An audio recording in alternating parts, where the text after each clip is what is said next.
Hello and welcome back to Motherhood Interrupted. I'm your host, Kimberly Levy.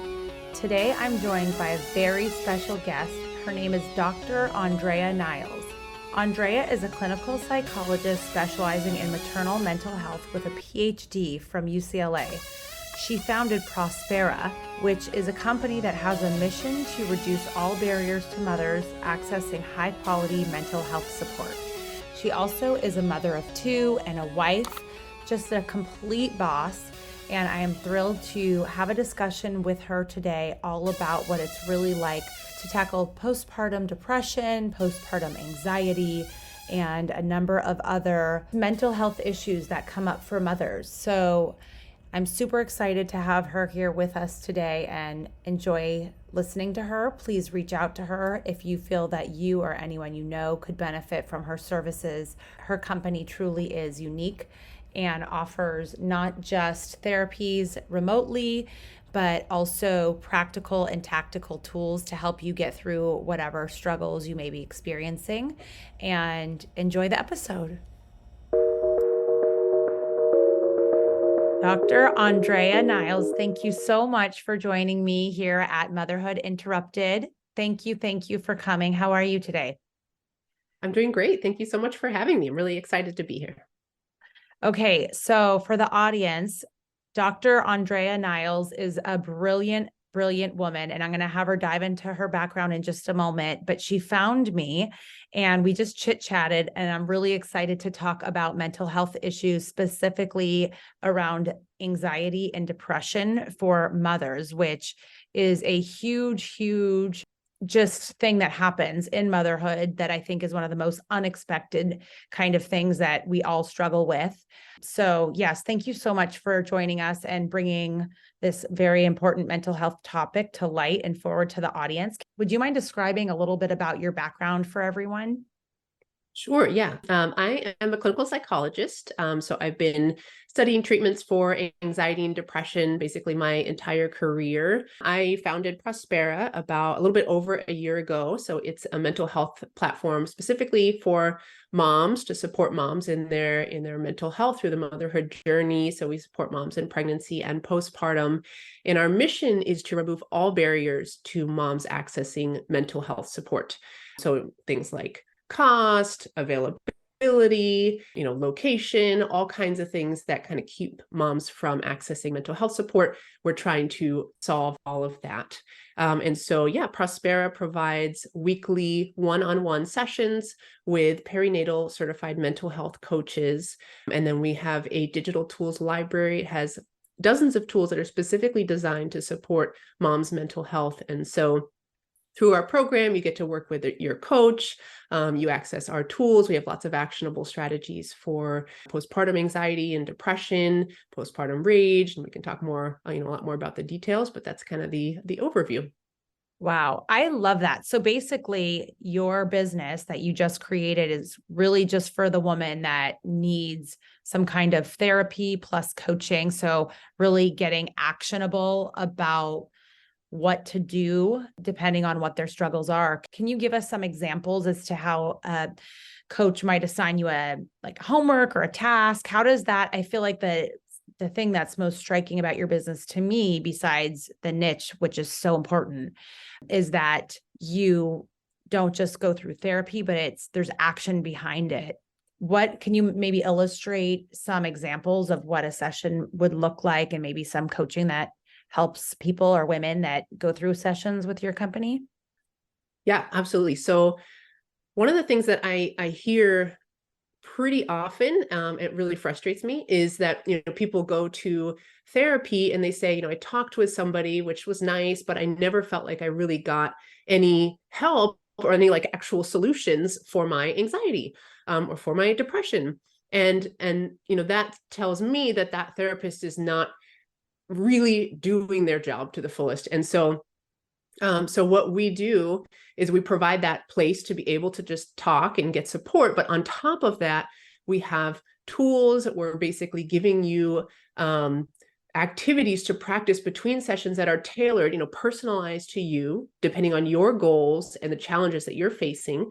And these things are backed by science. I am a scientist by training. And so they are based on the, best evidence that we have for things that help reduce things like anxiety and depression. So for example, if you are really struggling with a lot of postpartum anxiety, most commonly we see moms worrying about the health and well-being of the baby, checking the baby through the night to make sure baby's breathing, worrying about, going out of the house, getting sick, those kinds of things. So what we would do first is try to understand what are the thoughts, the things that are going through your mind when you're feeling anxious.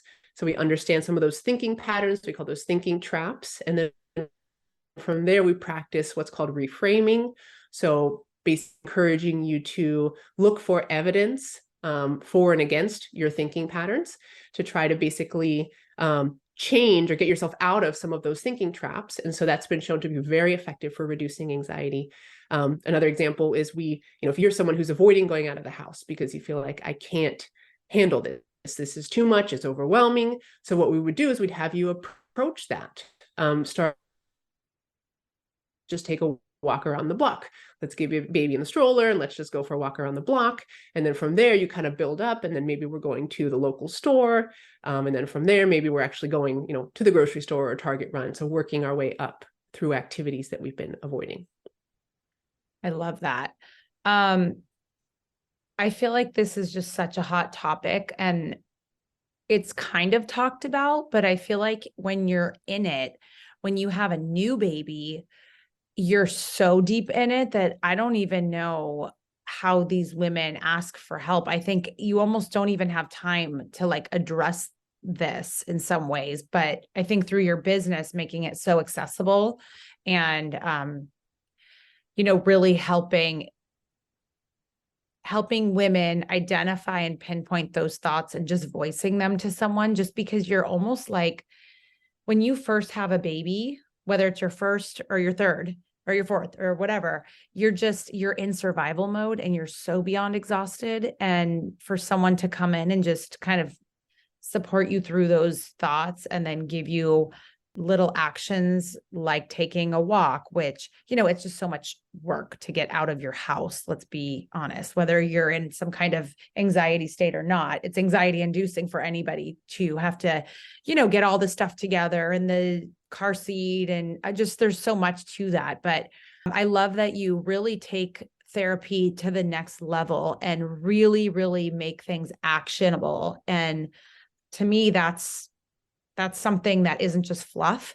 So I think that's a huge differentiator in your business. And I wanted to ask you, what are kind of the most common, if you could boil it down to the top 3 themes or kind of states of mind that women struggle with, can you highlight a couple of the most common struggles that women have postpartum, or even, like you said, in pregnancy, that you assist with or that you see so often? Yeah, definitely. So I think there's a lot of awareness around postpartum depression. So I think there's been, major kind of public health campaigns. So people sort of have that in their mind. Okay, I'm looking for postpartum depression. But there are a lot of challenges around postpartum that women don't actually know about that are actually more common. For example, postpartum anxiety is quite a bit more common than postpartum depression. There are other things like intrusive thoughts, incredibly common, incredibly distressing for a lot of moms. Postpartum rage or anger, challenges around identity. And then, so there are lots of different things that can come up in postpartum. So to your question about kind of what's the most common thing we see is postpartum anxiety. And so I hear a lot from moms saying, well, I don't really feel depressed, but I feel miserable. I don't feel like myself. I'm not present with my baby. I'm worried all the time. And so that's one of the main things that I would say we help with. Another very common one is intrusive thoughts. And so more than 70% of moms have intrusive thoughts postpartum. And intrusive thoughts are they're horrible thoughts or images that just pop into your mind of something terrible happening to your baby. It could be an accident happening. It could also be you as a mom doing something to your baby, either by accident or even on purpose. And you have these thoughts that come into your mind about that. And a lot of moms go, what is that? Like, am I going crazy? Is there something wrong with me? I'm a terrible mom for having these thoughts. So that's another thing that we support moms around. And then the third most common, I would say, probably is the postpartum depression, which is the one you hear more about. And that's kind of low motivation, trouble getting out of bed, thoughts of like, I'm not doing a good job, I'm a bad mom. And so I would say those are the main things that we support. It's interesting that you say that, because one of my girlfriends talked to me, just her kids are now like 3 and 5 or something. And she just now told me that she really struggles with postpartum anxiety. And I really didn't know exactly what that was. I mean, I know about anxiety. I feel like as a mom of 3, I just live with, I live with a certain, maybe healthy, maybe not, level of anxiety, adrenaline. I'm not really sure what to call it, but the kids keep me on my toes. But can you maybe share what exactly is postpartum anxiety? Is it just those intrusive thoughts, or what else? Like, what other kinds of symptoms? Like, maybe I even had it and didn't even know what that really was. Can you explain it a little bit further? Yeah, there's a few different kind of varieties of anxiety, I would say. But the most common one that we see around postpartum is this sort of constant worry about the health and well-being of the baby. So worrying about things like SIDS, worrying about breastfeeding, getting enough calories, worried about whether something's going to happen to the baby, about leaving the baby with somebody else. We have a lot of moms who have trouble, giving baby over to someone else and being able to take a break and do things for themselves. So it's that sort of constant worry about something sort of catastrophic happening. So that's probably the most common thing that we see. And then there's other kinds of forms of anxiety. So another form is panic attacks. So you have this sudden, abrupt rush of intense fear or discomfort or dread. It just comes on all of a sudden. And then oftentimes those panic attacks will come along with this fear of having another panic attack. So you're sort of always on edge or on high alert for another panic attack. There's another kind of anxiety, which is social anxiety. And so for moms, I often see this as like fear of being judged by other people. So if you go to the store and you're worried that, your child is going to start crying, and then everybody's going to be looking at you and everybody's going to be judging you, and God, this mom doesn't have it together. So that's kind of a social anxiety. And then we have the intrusive thoughts kind of anxiety, that you have this thought come into your mind, and then that really terrifies you. Why am I having this thought? What's wrong with me? Am I going crazy? Am I going to get postpartum psychosis? So anxiety can come in lots of different kinds of forms.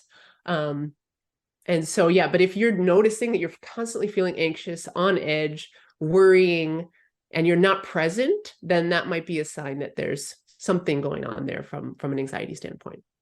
Got it. It's so interesting, because I feel like I've experienced all of those things, but I don't know that the severity is like enough to classify it as that. But I almost feel like every woman experiences some degree of it, but it sounds like obviously this is a more heightened kind of version of it.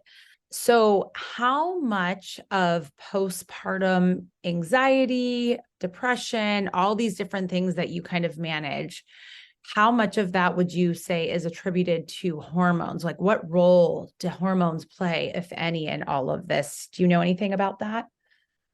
Yeah, this is a really good question. And a question that has been looked at in scientific research, to try to understand to what extent are hormones sort of the cause of this. And I would say that there's some evidence that for certain women, there's more sensitivity to that fluctuation in hormones. So when you're postpartum, you have this really major shift in the hormones, right? And so for some women, there's greater sensitivity to that shift than others. And so for a subset of women, it could be that the hormone and the sort of reactions to the hormones are the cause of some of these symptoms.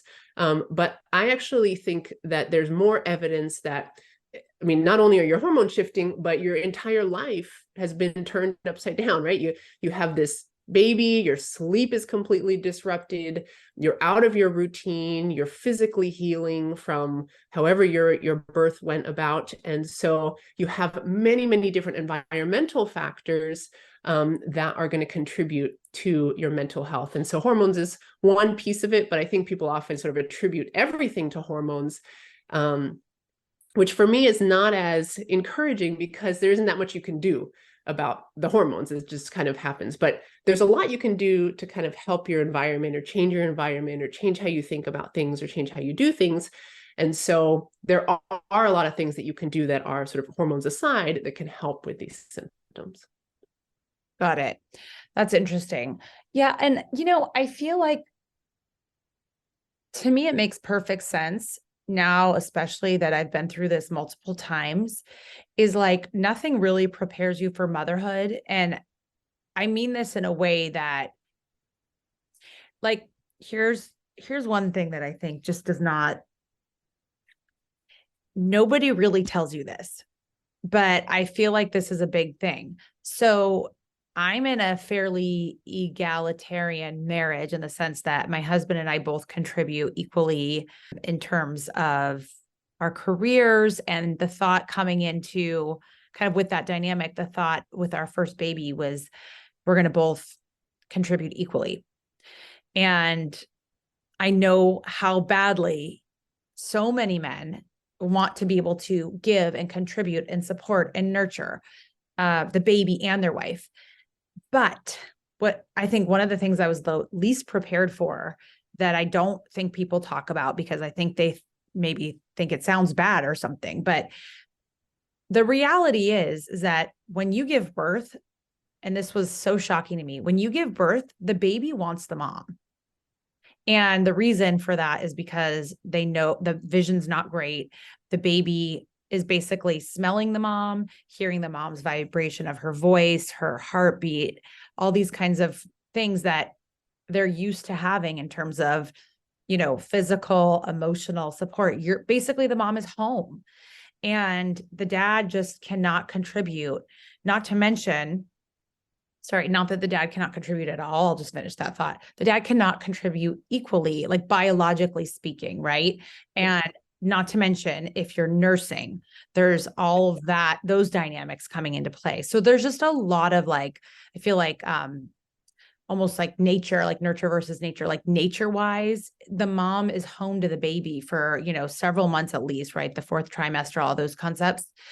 But I just feel like it puts so much pressure on the mom in a way that for me blindsided me, as I kind of continued my journey with motherhood, I started to be able to expect it, but the man just cannot contribute equally, just biologically speaking. And I'm not saying this to disparage men whatsoever.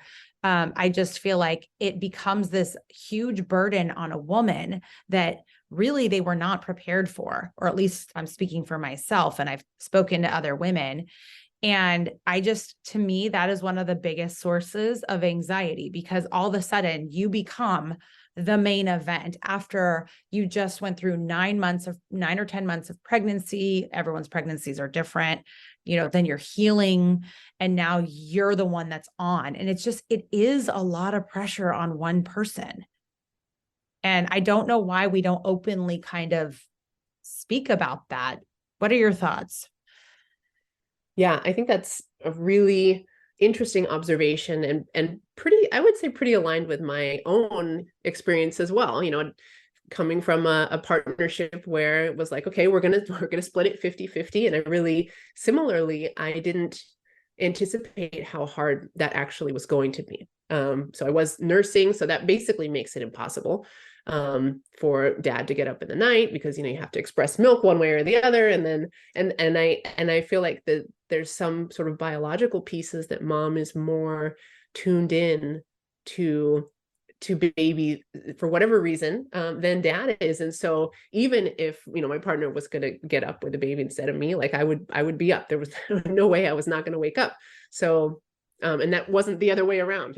If he didn't have to get up, he could sleep through it. And so yeah, I similarly wasn't totally prepared for how much I really was going to be the one doing a lot of different pieces. And so yeah, for my partner and I, it did take some discussion and negotiation around like what it was going to look like for him to be able to do more and take more of the tasks, and what did it really look like for us to try to get to 50-50. And this is something that I hear a lot from the women on our platform as well. And whether you're trying for 50-50 or you're doing 100% and you actually just need them to take 5%. A lot of women struggle with that conversation with a partner. How do you ask for help? And women feel guilty. He's working all day. He comes home. He's exhausted. I don't want to ask him. I feel like I shouldn't. I should be able to be doing all of this. But the reality is that you're going to be burned out if you do 100%. Your partner has to do some help, and it's okay to ask. And sometimes we have to ask over and over again. The partner doesn't really get it the first time, or they don't really internalize it, or they don't sort of get into a habit. So you might have to ask again and again and again to try to get your partner sort of into that habit and into the routine of like what it's going to look like to share some of this responsibility. Yes. Oh, I love that you talked about that. I feel like women take on so much and they are so terrible at asking for help. And part of that is feeling like, well, he can't do it. He doesn't know what to do. And this kind of bleeds into a conversation that we had on the podcast a couple of weeks back around, communicating with your partner and, how important that really is to a marriage. And for me, I'm used to kind of taking care of things on my own, being very independent. And I think a lot of women are like this, where they don't really know how to ask for help. I love that your business helps coach women through that process. But like, for example, my sister, she is, very independent, very successful doctor, alpha female, all these things, right? And for her, I had to say, look, being a mom is going to bring you to your knees in terms of really getting you to understand that it's truly not for one person to do. And for me also, I initially could not ask for help from my mother-in-law, from anybody, because I just felt like it's my job. I can do it. But then I couldn't do it all. And I think that's where having kind of this like mom tribe and all that stuff is so important as well, because instead of women appearing as if they're perfect and have it all together, there's real support and importance and value and having female friends that you can be like, I am really struggling, or this is so tough, or being able to just text a friend about it. And I would encourage women out there to find women that they feel comfortable with, whether it's through a mommy and me or, something, when, especially in those super early days, but kind of in general. And, my one thing I'd say is like, it's okay to be perfectly imperfect. It's okay to be like, oh my gosh, this is so hard. I'm so exhausted. Or, say something about your husband. And it's like, women have to really lean on each other, because it's like this unique experience that only moms can truly understand. And I guess, what are your sentiments around community or the importance of leaning on other moms? Yeah, I would say a pretty strong theme that I see among moms who are having a really hard time is being alone, doing it alone, not having help. So one of the things that we would definitely encourage moms around is trying to make social connections. Yeah, find a mom group in their area. There's a great app called Peanut. I'm not affiliated with it in any way, but the Peanut app allows you to connect with moms in your area. It's kind of like a dating app for moms. And then the other piece of like, there's that sort of community and having people to talk to and get support from, but then there's also having sort of instrumental help. And so not being afraid to ask, family for help. Ask your partner for help. Looking for a nanny or some kind of childcare situation where you can have a little bit of a break, even if it's just part-time. And that's that's one piece where I think anxiety gets in the way, right? This sort of anxiety about, well, they're not going to take care of the child right, or they're not going to do it the way that I would do it. Or if I'm not there, my child's going to have some kind of long-term attachment issues. But the reality is that if you don't get a break, if you are completely burned out, then you're going to get to the point where you're yelling at your child, or you're not able to engage, or they're doing too much screen time because you're just burned out. And so being able to have a break gives you a little bit more energy and a little bit more life for those moments when you are with your child and caring for your child. So I definitely am very much pro, getting help, as much help as you can possibly get on board in terms of taking some of that off your own plate. I agree completely. I think the kids are super nimble. And here's an example. I just put baby London. She's 18, almost 19 months. We just put her in preschool, and or like little daycare, whatever you'd call that. And, just to get her socialized and out of the house. And she, in the first 2 weeks, was crying quite a bit. But I knew that she would adjust quickly and that it's better for her. And I didn't have guilt at all, because I know enough now.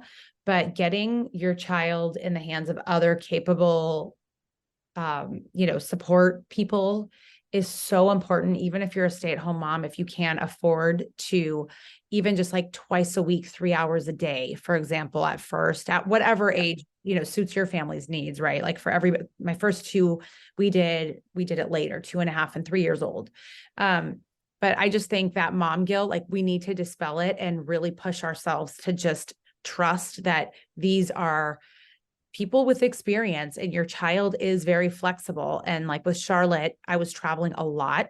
I was not there 4 to 5 days a week for, a year and a half, let's say. I was there on the weekends predominantly. She has no memory. I'm going on record. She has no memory of this whatsoever. She is like, we're little best friends. She's now 6. And so, your child is very adaptable.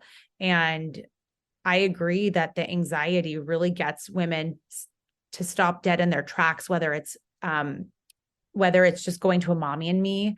It's, it's anxiety inducing because you're in your worst state, and like, you're used to being like, put together and happy. And when you're at your point, especially really close to being postpartum, you're like a mess. It's like you just went through a war.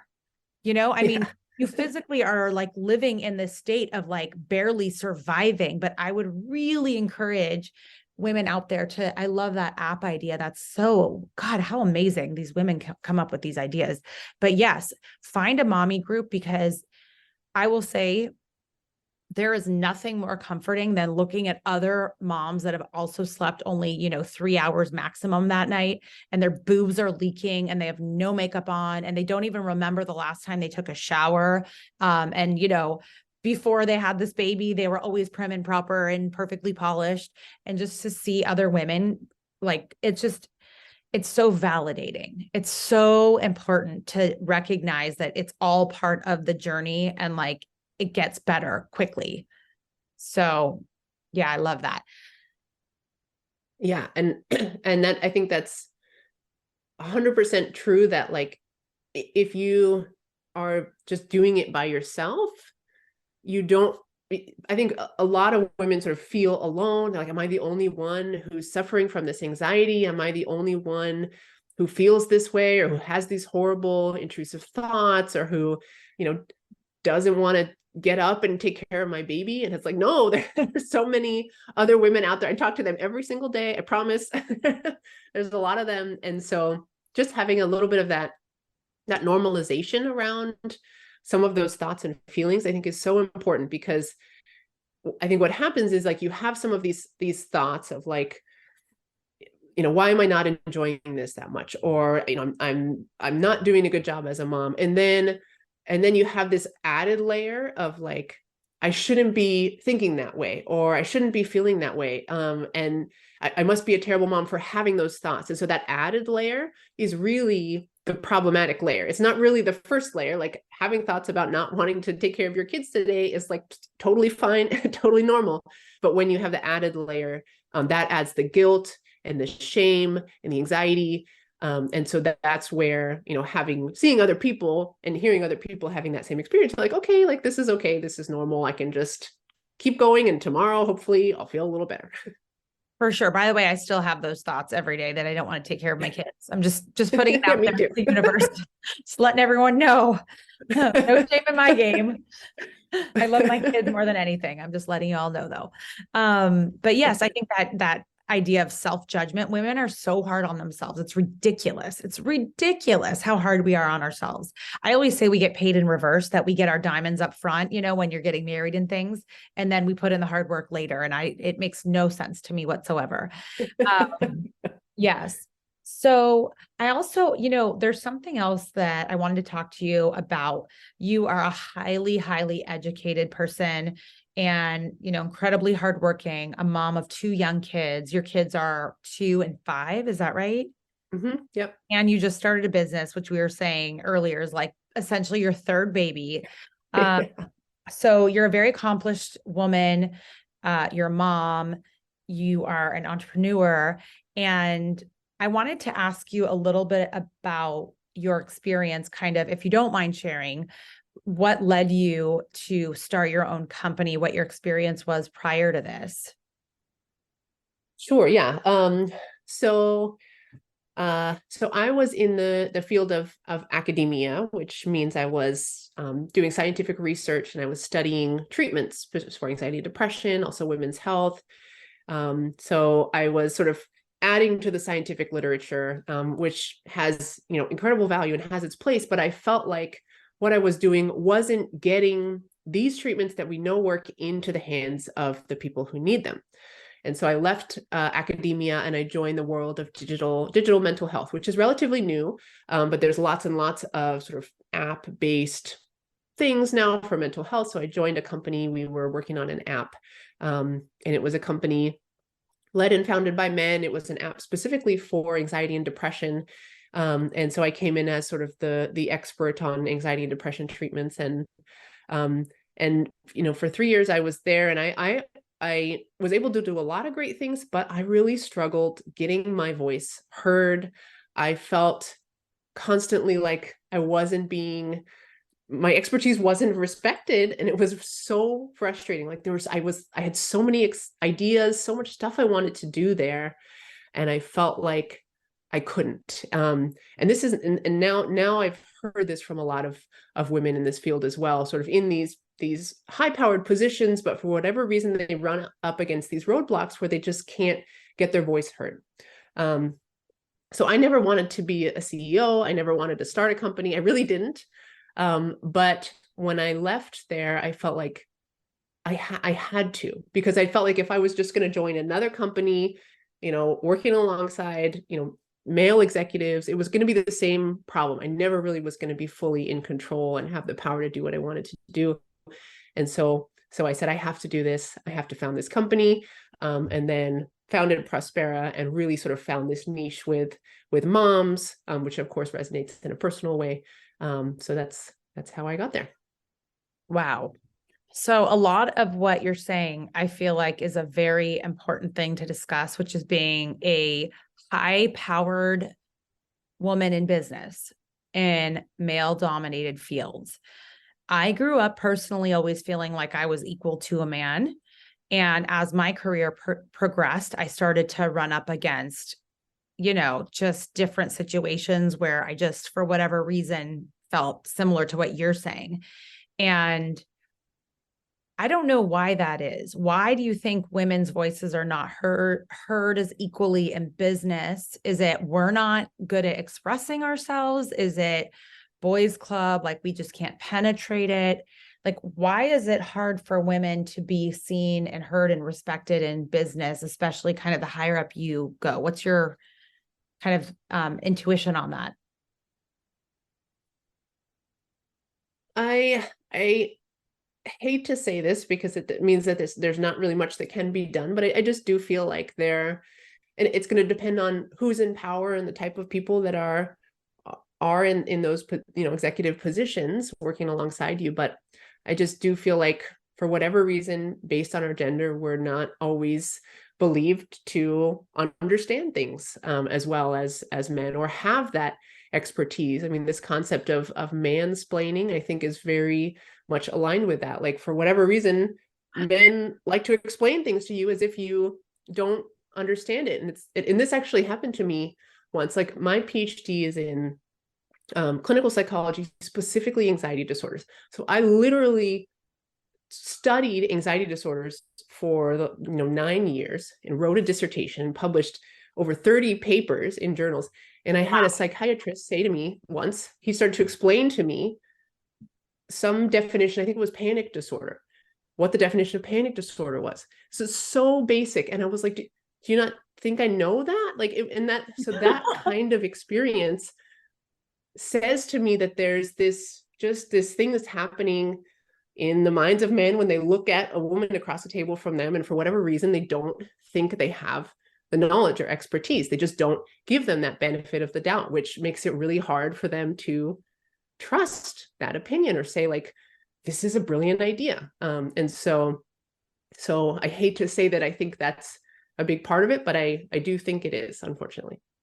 Okay, so let's keep going off that scenario. So where I think women need to do better, because I'm not interested in complaining. I'm interested in raising awareness and empowering women to step into their power. In that situation, having not been there myself, I bet you didn't stand up. And it's just me. This has nothing to do with you. I'm just saying, from what I know of women, the way that we're kind of raised and just the way that we're built, I can almost guarantee you didn't say, oh yeah, I actually studied that and wrote multiple papers on this, subject, and actually was very, advanced and you probably just sat there, nodded and smiled. Or did you actually assert yourself? I want to hear what happened. I think I did. I don't remember exactly what I said. I think I said something like, I know what the diagnoses of anxiety disorders are. Let's not spend our time going over that. I think I was pretty clear in that moment that was not a necessary use of our time. Mostly I was worried about the time because I didn't have that much time and we were trying to get through, some topics. Yeah. And in that situation. So I did. And I think he backed off a little bit. I think he heard it. And so, okay. But I don't know what I don't know what the long-term result of that interaction was. Well, but I think what I'm getting at, and I'm glad you said something, but I think what I'm getting at too is, like, women are not good at fully owning our power for some reason. Like, even as we're talking about the anxiety and the self-judgment, like, we beat our own selves down and we almost make ourselves small. And I think why I've been able to be so successful is because I have learned to lean into my power, to fill the space with my power and not be afraid to offend people or make myself small. I remember when I was kind of on my path to rising in my former job, I was knocking it out of the park. Okay, I was. But I remember I would try and make myself small. And, that's really bullshit. And I want to call out bullshit, because if you're a woman, you're powerful. If you're a mom, you're powerful. And I just see women constantly making themselves small. And I think why a lot of women have anxiety and all these different mental health issues is because they're not stepping fully into their power. And the second you start owning your power, which I know a lot of this comes through maturity as well, but I'm just saying this to give words of encouragement to women. When we make ourselves small, it's not authentic to who we really are. And that contradiction creates anxiety. You're not in a flow state of who you truly are. And having a voice and saying, I actually have my PhD in this and I'm well-versed in this. I don't need a lecture from you on this. And being direct with men or with anybody.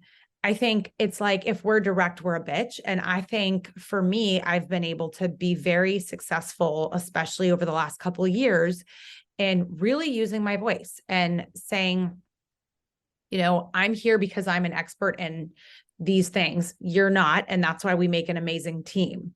Right. And there's a way to use your voice in a way that is honest, confident, and not bitchy, but it's just succinct and direct.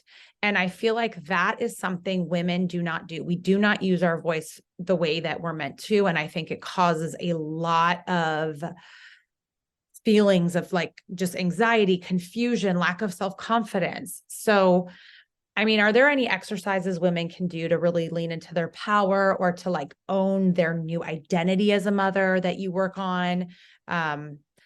I don't know, any advice for a woman that's like struggling to like own their womanness, their motherhood, their, whether it's in business or in the home, using their voice, like any tools that you think women should be using and leaning on more and more? Yeah, I totally agree with this like idea of trying to basically practice asserting yourself, practice, making your point, practice sort of disagreeing with some, what somebody is saying. And I'm thinking kind of in a business context, but I think this could be anywhere. But that was something I had to do a lot when I was working alongside this team. I didn't agree a lot with what the CEO would say.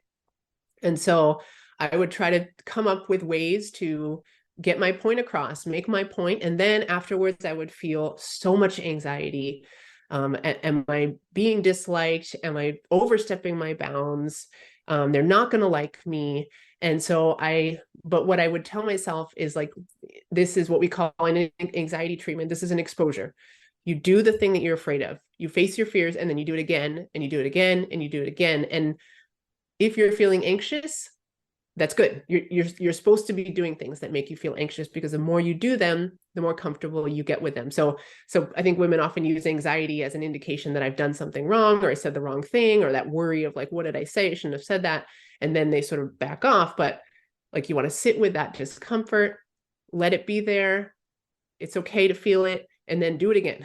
And so you sort of keep practicing, and you get more and more comfortable with sort of asserting yourself, like you're saying, stepping into your power, doing something that doesn't feel comfortable and easy for you. Yes. And I think that a good way to practice this too, and this is even when you're a stay-at-home mom as well, is whether it's in the context of your friendships or your, like we're talking about with your spouse, which I know so many women, sit there stewing with their spouse and don't use their voice, but even just practicing being honest with your friends about how you're feeling is like, it's one way to just use your voice, even if it's not directed at anyone outside of yourself. Just that practice of owning how you feel and being unapologetic about it. Like, it's okay. You feel like, pardon my French, feel like shit after you just gave birth and you haven't slept in, I don't know, months. I mean, come on. Like, I just feel like having honest, raw, real conversations is so important. And it's the way you really deepen your connections and fill those voids in your life in terms of like feeling isolated, being a mom, a new mom, especially, but a mom when your kids are like 0 through 3, I say you're like totally, it's like such a lonely path because your child is not out in the world yet. And you're not really connecting with other parents quite yet. As soon as your kids are in school and activities, all of a sudden your social circle explodes again. But, the first 3-4 years can be very lonely and isolating, and understandably so. But I just feel like women need to, I know we're in the Instagram world and all that stuff, but I will say this, I get complimented all the time. And I don't understand why. It shocks me every single time, but I have been told I loved how authentic you were. I love how honest you are. I love how real you are. And I'm like, well, what is everyone else doing? Pretending? I don't get it. I just think we need to just be open and honest and stop apologizing for yourself. Actually, that's very Rachel Hollis, right? Girl, stop apologizing. Isn't that a book of hers or something? Yeah. I just think that if you can really be honest with people, whether it's your husband, whether it's your friends, whether it's your boss, people actually start to get to know you more and respect you more because they feel like they have an honest, real connection and a real visibility into who you are. And that's relatable, even if they don't agree with you or understand it fully. So I want to encourage women to stop. You can't move into that if you're judging yourself and you're getting stuck in your own thoughts of like, pushing yourself down. It's like you're self-deprecating, like, I shouldn't be feeling this way and I shouldn't be doing this. Yes, you should. If you feel that way, there's a reason. And I think we need to stop suppressing that. And I think the suppression causes a lot of depression and anxiety. Instead, why don't you practice voicing it and connecting with other people that might be able to validate and empathize with what you're going through? That's what you're really missing. That's just I mean, I'm not a PhD in psychology, but it's just something I observe. Yep. And that's right on. I mean, that's really consistent with what we know about mental health, is that expression is good, being open is good, feeling what you're feeling is good, trying to suppress and get rid of it and tell yourself, don't feel that way. None of that really works very well and can make things worse. Well, you said that way more succinctly, but okay, thank you. You set me up for it. That was a perfect intro. Oh my goodness. All right. Well, this has been super insightful. Can you please explain to everybody where they can find you if they're interested in getting more tools in their toolkit, support, community? Where can people find your business and reach out to you? Yes, absolutely. So if you are looking for support, one of the things that we always want to make sure we do is have openings. So you can get in literally today. If you wanted to have a phone consult, you go to our website. It's prosperamhw.com, and that's stands for Prospera Mental Health and Wellness. So prosperamhw.com. You'll see a button there, book a phone consult. You just click that, and then you can make an appointment. We'd have a free phone consult, and then from there you can learn more about our program and what we offer. We're available across the United States. We are very, very affordable. Our lowest cost plan is about $39 per session. So the most affordable kind of mental health support you could probably find aside from groups. Wow. Thank you so much for joining us, Dr. Andrea Niles, everybody. You are a genius. And seriously, I'm super impressed with your idea of this business and helping so many women out there that desperately need these services. So thank you so much for joining us. Thank you so much for having me.